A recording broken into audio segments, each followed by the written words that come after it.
Hello and welcome to Terrific Talks with your hosts Samir Mahajri, myself, and Alex Yang.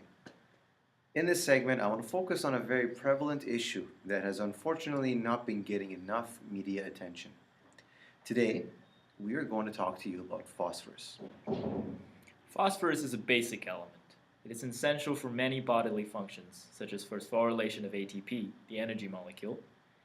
It is a vital component of cellular membranes, also known as the phospholipid bilayer, and it is the backbone of DNA, our genetic code, which is responsible for all protein synthesis.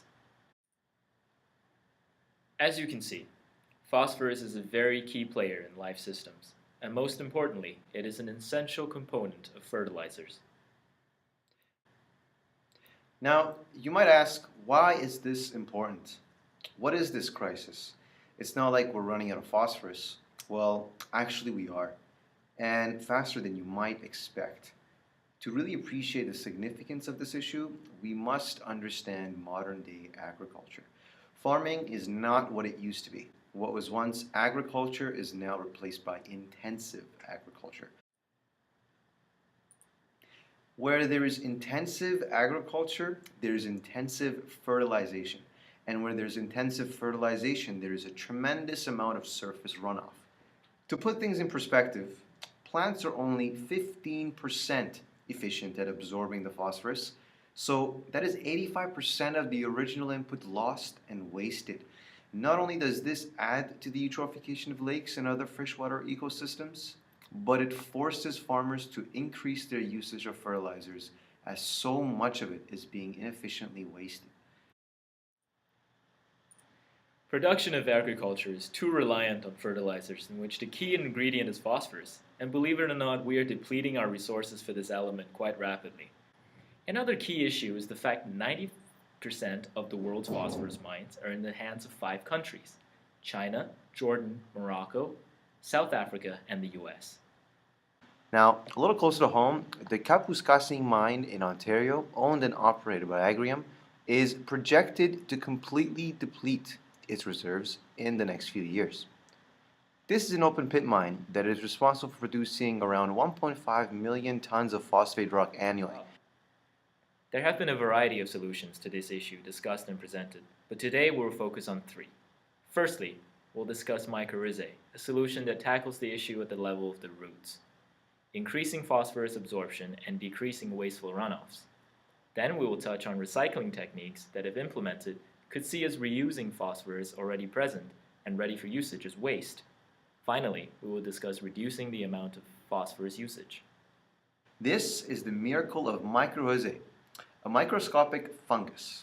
This fungus is responsible for forming a symbiotic relationship with plant roots, where, in exchange for sugar, mycorrhizae seeks beyond the roots in search of nutrients.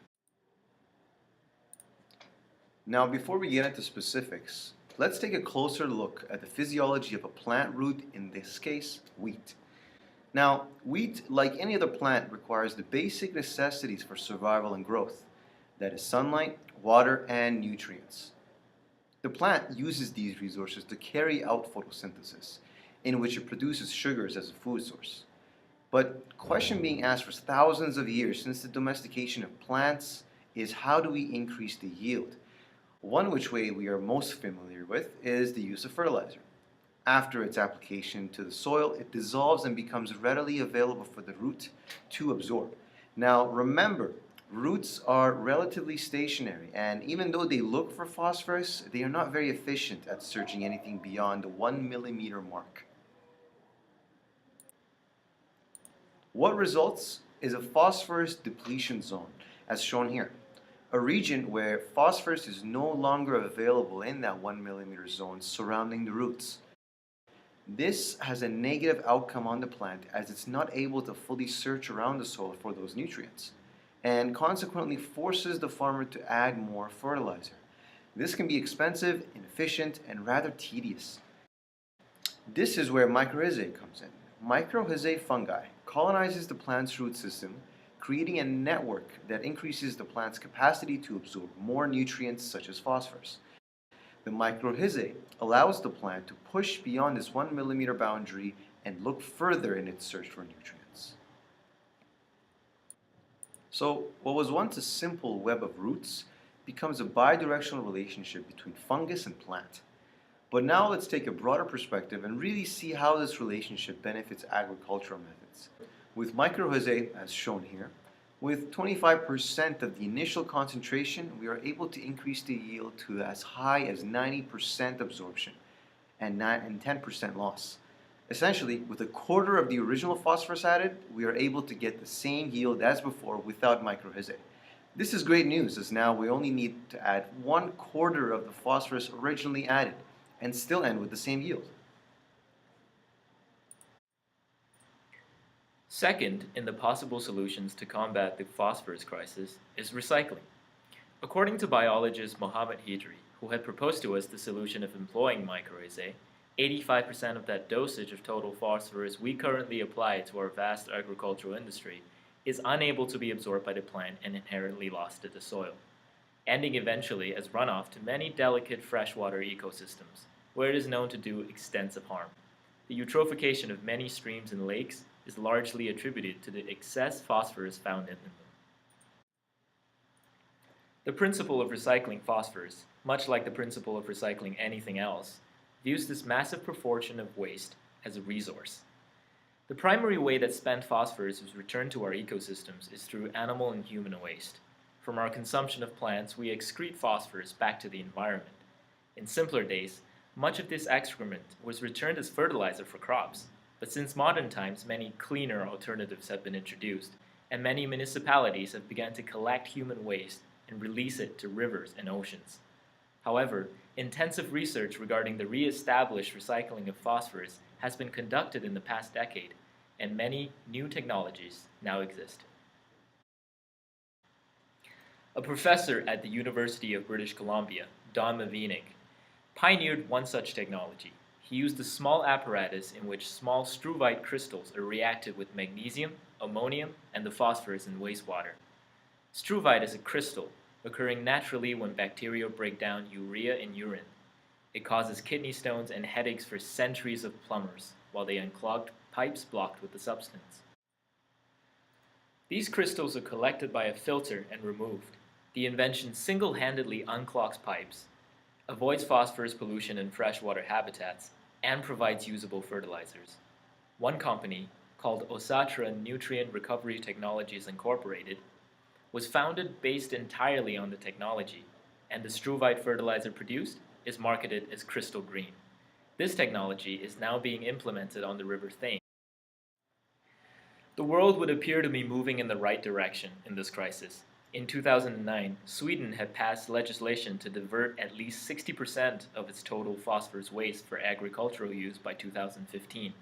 Osatra struvite systems have already been installed in Edmonton, Portland, and York. The progress made here is definitely optimistic, but of paramount and greater concern is to spread and market this technology to be incorporated by countries with crippling phosphorus usage, like China, India, and other developing nations for which massive amounts of fertilizer must be employed to keep the nation fed. This isn't a dream, nor is it an idealistic concept to save the world. This is a realistic, holistic, and cost-effective approach that needs to be implemented with urgency. Right. So the question becomes, if we were to consider our supply as a finite one, how can we extend the duration for our use of phosphorus? One way to answer that, without use of extensive and expensive technologies, is simply to reduce our use of fertilizer altogether. Agriculture is found all over the world in almost every conceivable region of our biosphere. Each region has its own characteristic conditions and environmental pressures. Biotic and abiotic conditions are known to differ from farm to farm. Yet only the most privileged and conscious farms and farmers invest in the time and money to accurately access the amount of fertilizer to be used for their farm, a dose that is tailored for the farm it fertilizes. This leads to excessive use of phosphorus in an effort to ensure that the crops are not limited. The excess fertilizer results in highly contaminated runoff, polluting many pristine biomes around the world. Given the sheer size and amount of land that agriculture uses in the world, the ensuing impact of excess fertilizer is hard to ignore. Mathematical models do exist that calculate a farm-specific need for fertilizer. Even though experienced farmers can fairly accurately measure the most efficient amounts of fertilizer to use, less experienced, younger, and smaller farms pose a risk to the environment with each excessive dose of phosphorus into the land. Generally, more agriculturally mature nations have better fertilizer to yield ratios, and developing nations still learn the correct dose to maximize yields. The Wisconsin Phosphorus Index is a great formula developed by the US government and the University of Wisconsin and optimizes yield ratios for specific regions of the US. Its principles can be applied to other regions of the world, and it includes a free software called Snap Plus that allows farmers to optimize their fertilization plan from home. If this software and similar systems can be implemented worldwide, there will undoubtedly be a drop in the phosphorus usage of the world. The United Nations have begun plans to this effect. According to the Massachusetts Institute of Technology's Mission 2016 team, a task force of approximately 200 agents of the UN have embarked on a worldwide mission to develop a template not dissimilar to the one produced by the University of Wisconsin that will effectively tabulate the resources needed by specific regions of the world to fertilize their fields.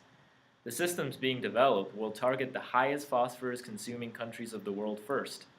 Agents will work with the local governing bodies to ensure that farms are educated about the impacts of their fertilizer use on the welfare of the land. Agricultural studies in China have found that farmers in northern China use over 92 kilograms of phosphorus fertilizer per acre, and that from that amount, only 39 kilograms are removed in crops. This translates to a 58% of phosphorus loss directly dumped into the soil, where it serves as a pollutant. China, with a population of 1.3 billion people and as many mouths to feed, is understandably the largest phosphorus consumer in the world.